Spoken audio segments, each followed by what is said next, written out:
sesuatu kan terjadi tanpa Allah peduli. Allah mengerti, Allah peduli segala persoalan yang kita hadapi. Takkan pernah dibiarkannya ku bergumul sendiri, sebab Allah peduli. Allah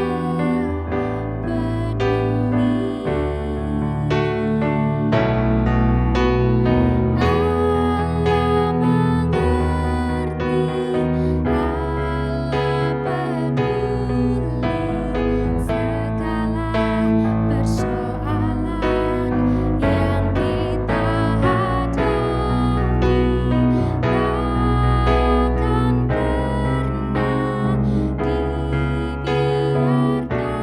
pernah dibiarkannya ku bergumul sendiri, sebab Allah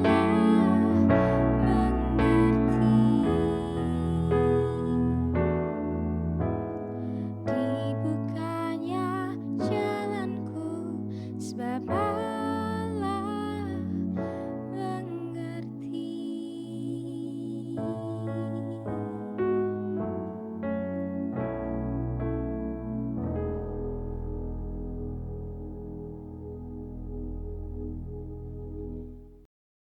Selamat malam Bapak Ibu Saudara, adik-adik dimanapun kita berada. Salam sejahtera bagi kita semua. Bersyukur pada malam hari ini oleh anugerah Tuhan kembali boleh memberikan kesempatan bagi kita semua datang beribadah memuji Tuhan.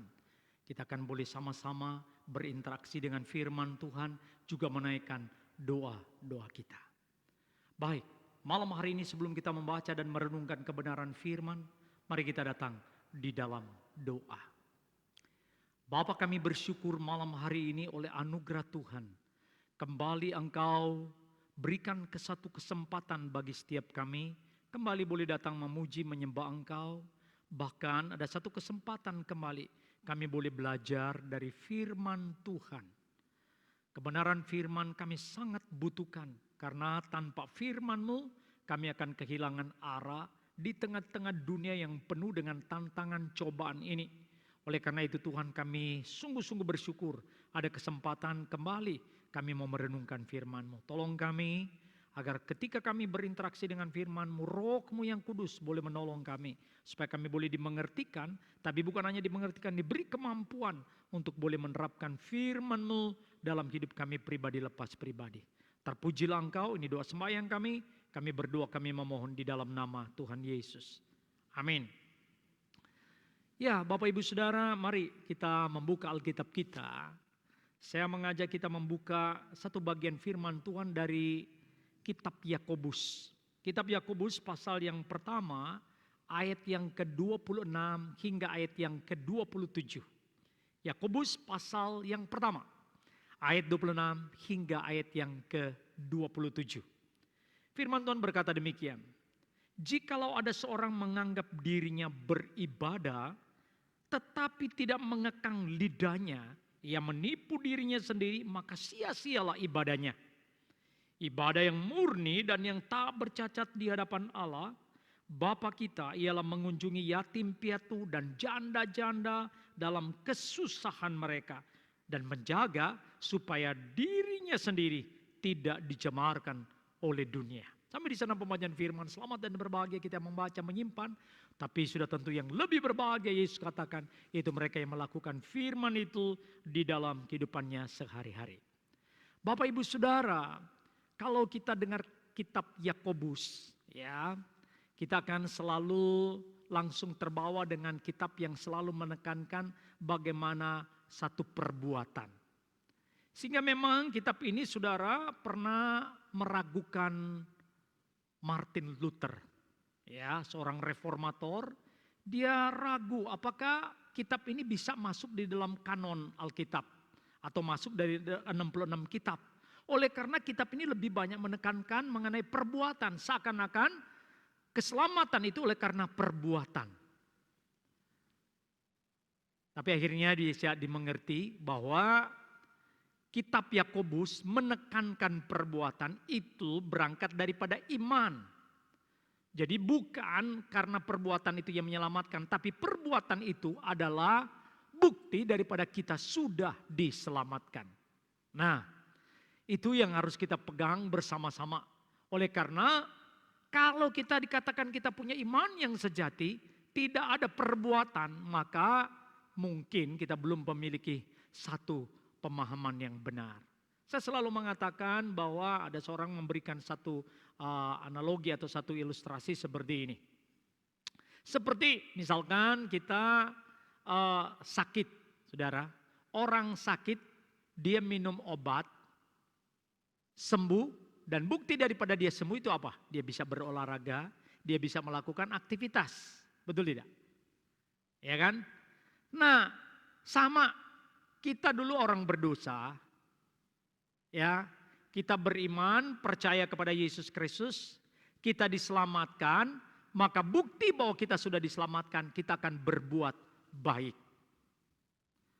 Lah kalau orang sudah diselamatkan, ya, di dalam Kristus dulunya dia berdosa, dia terima Yesus, dia selamatkan, tetapi setelah diselamatkan tidak berbuat baik, itu kalau ilustrasinya seperti seorang yang dulu sakit, minum obat, sembuh, tapi tidak bisa bekerja, tidak bisa lagi berolahraga, itu berarti apa saudara? Obatnya yang tidak beres, betul tidak?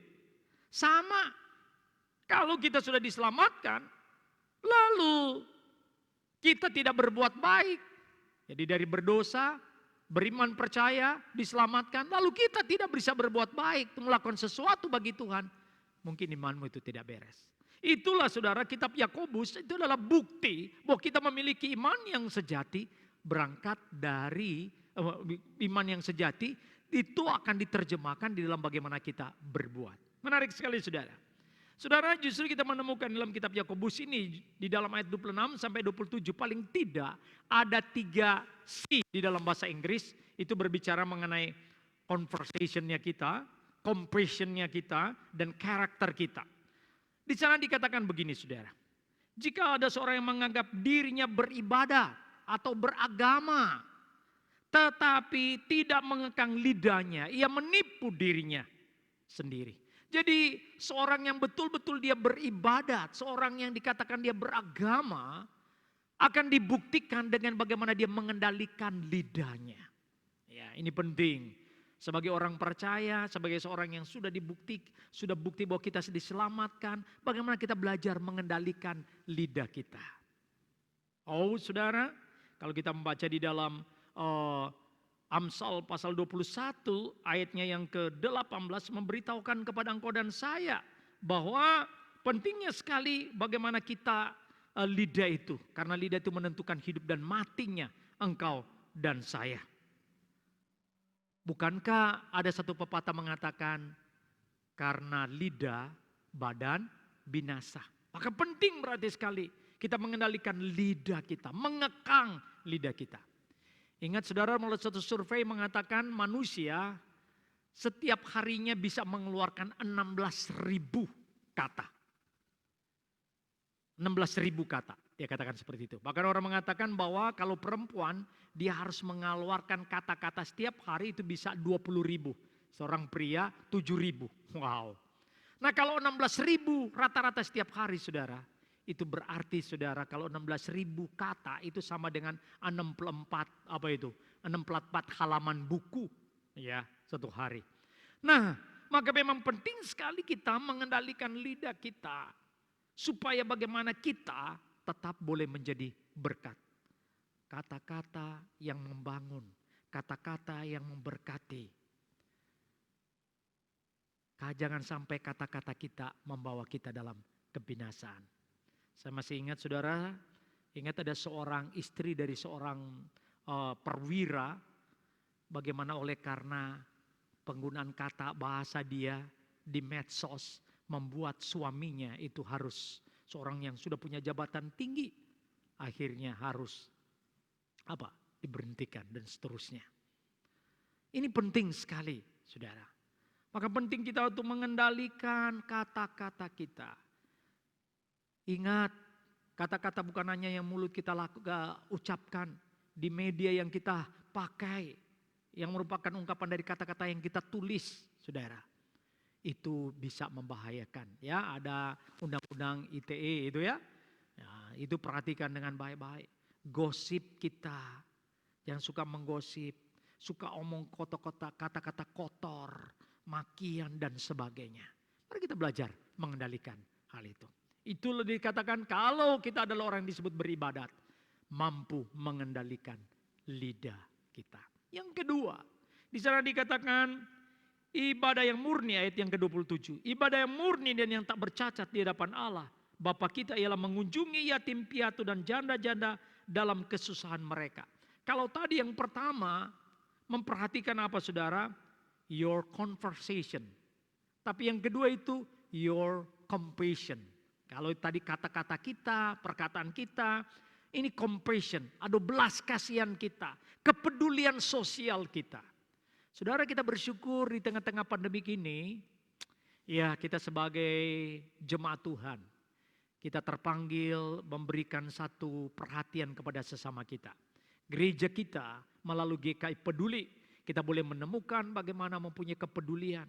Bukan hanya terbatas kepada jemaat kita, bahkan ke orang di sekitar kita. Saya bersyukur bagaimana ketika kebakaran terjadi di depan gereja kita, ada 5 atau 6 rumah yang terbakar. Gereja turun untuk berpeduli juga dengan orang di sekitar sana. Kepedulian kita tidak peduli orang itu dari latar belakang agama apa, tapi panggilan sosial kita tumbuh di tengah-tengah kondisi seperti ini. Apalagi di tengah-tengah pandemik ini, saudara. Maka kita teruji akan rasa belas kasihan kita, kepedulian sosial. Ini penting sebagai seorang yang beragama, sebagai seorang yang beribadat. Bukan hanya di sana katakan mengunjungi yatim piatu, janda-janda, mengunjungi, bukan sekedar mengunjungi tapi berangkat daripada ada care, ada kepedulian kepada mereka. Oh saudara, saat ini begitu banyak orang yang kena dampak daripada COVID-19 ini. Dalam masalah pekerjaan, di dalam masalah saudara, dalam kehidupan kebutuhan sehari-hari mereka.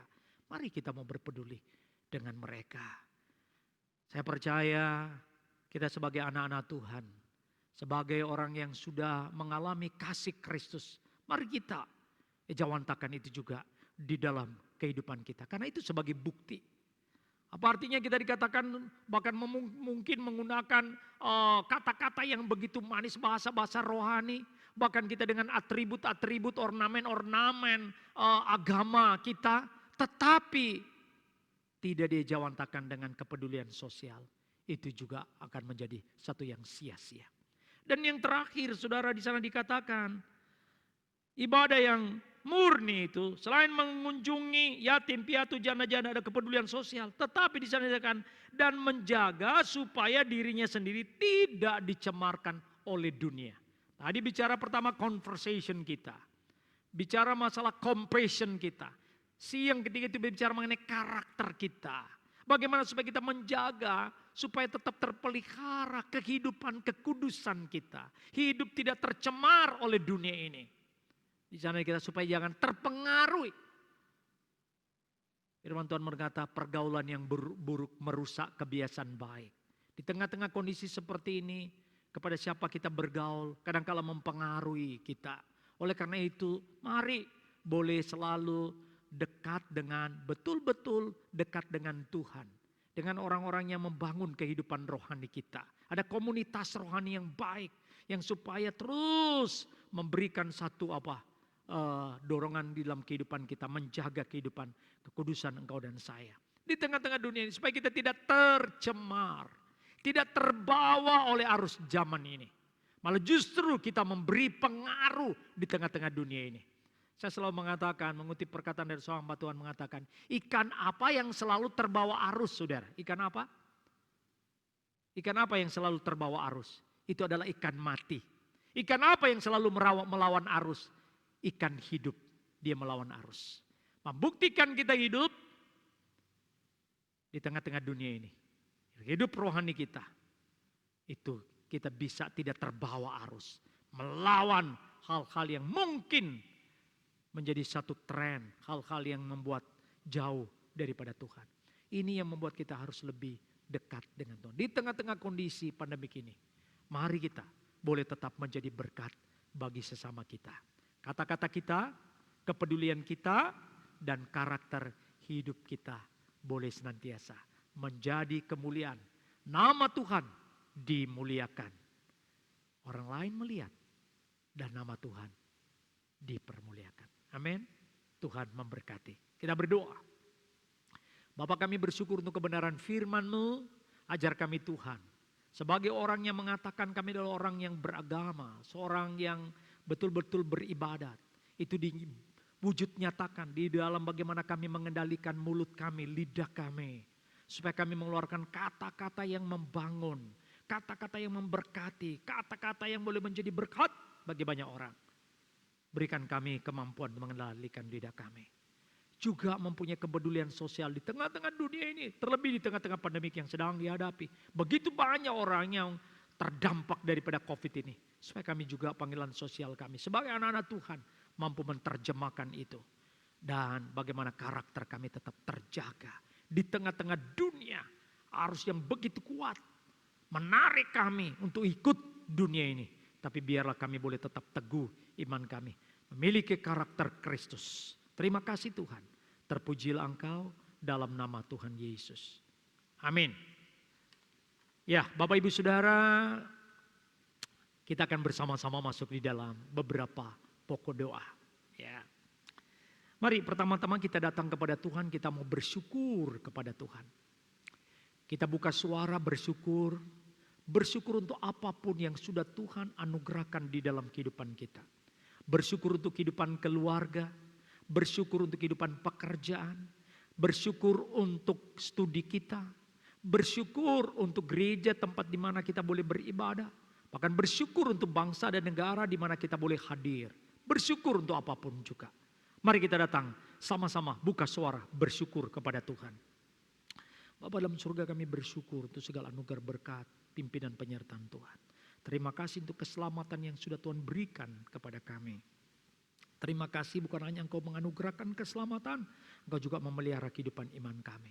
Terima kasih untuk orang-orang yang Kau berikan dengan dalam kehidupan keluarga kami, istri, anak-anak. Terima kasih.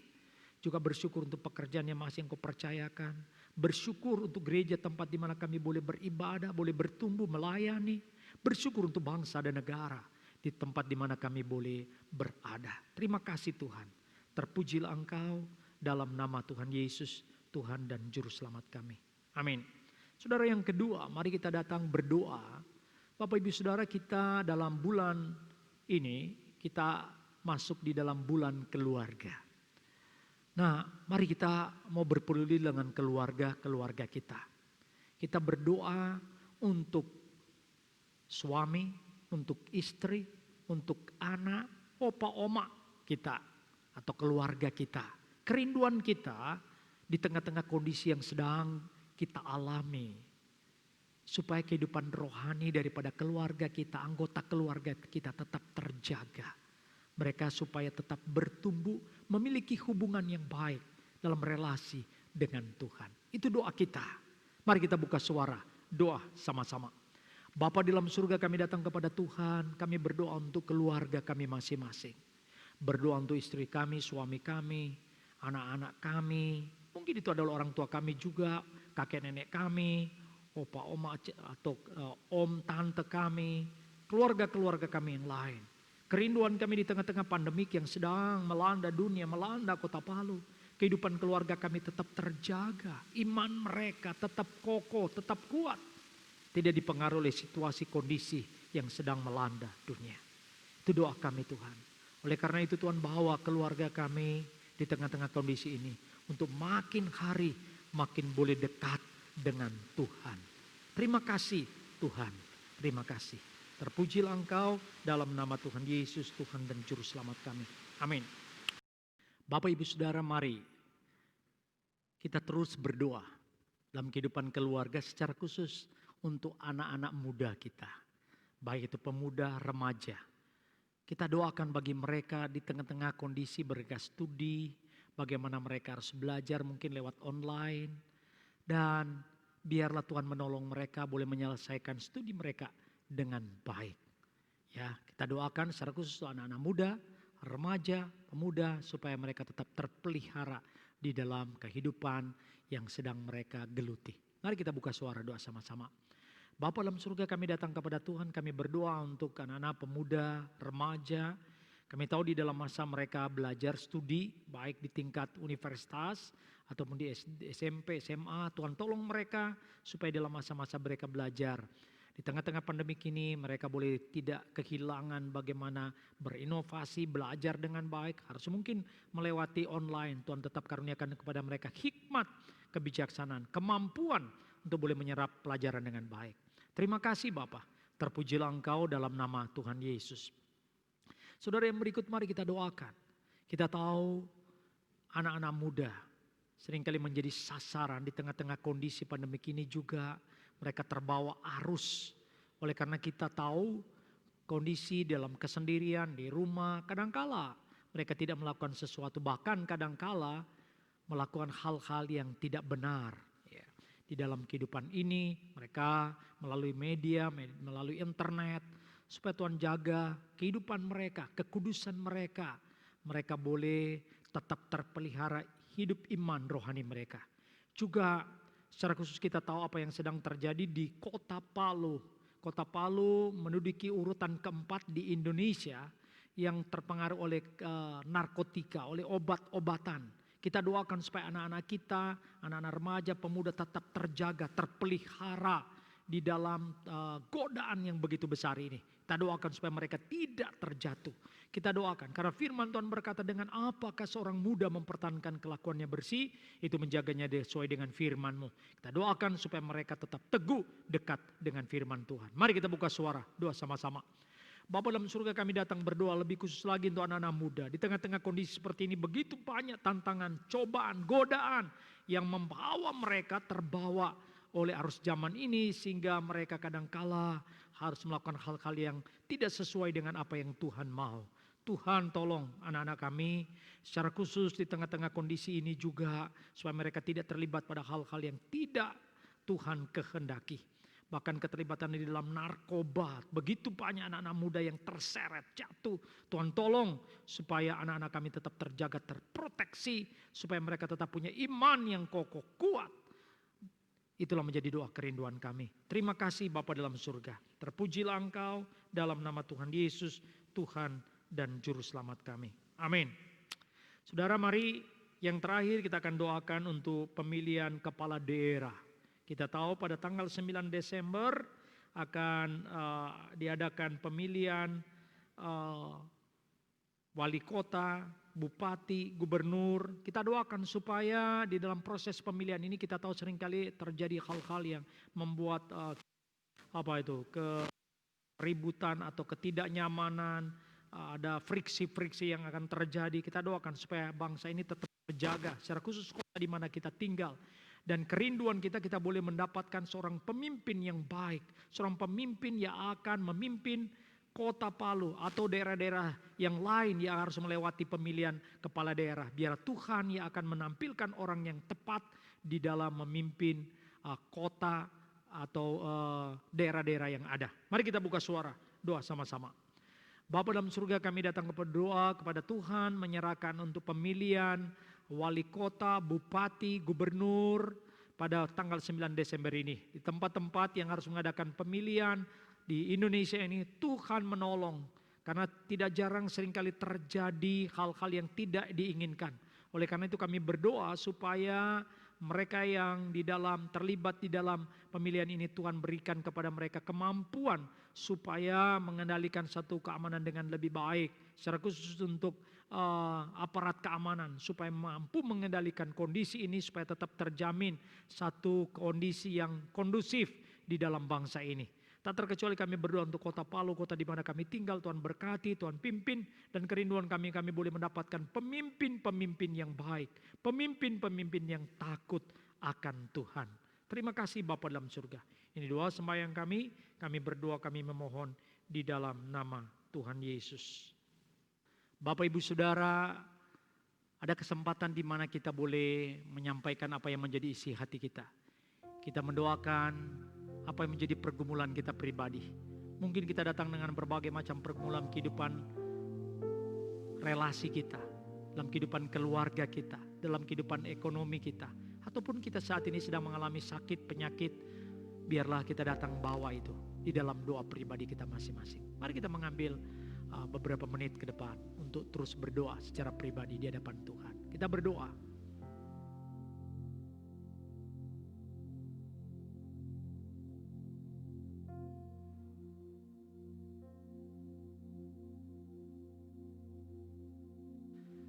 Mari dengan berdiri kita akan menutup seluruh rangkaian ibadah. Kita diakhiri dengan pujian Bapa terima kasih. Biarlah segala pujian, hormat, kemuliaan hanya bagi Dia.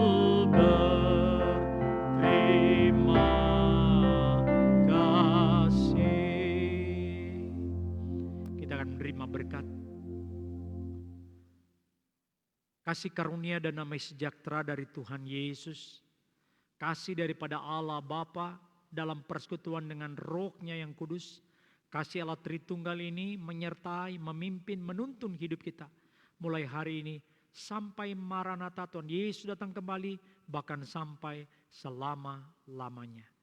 Amin. Selamat malam Bapak Ibu Saudara, sampai berjumpa di dalam ibadah kita selanjutnya. Tuhan memberkati.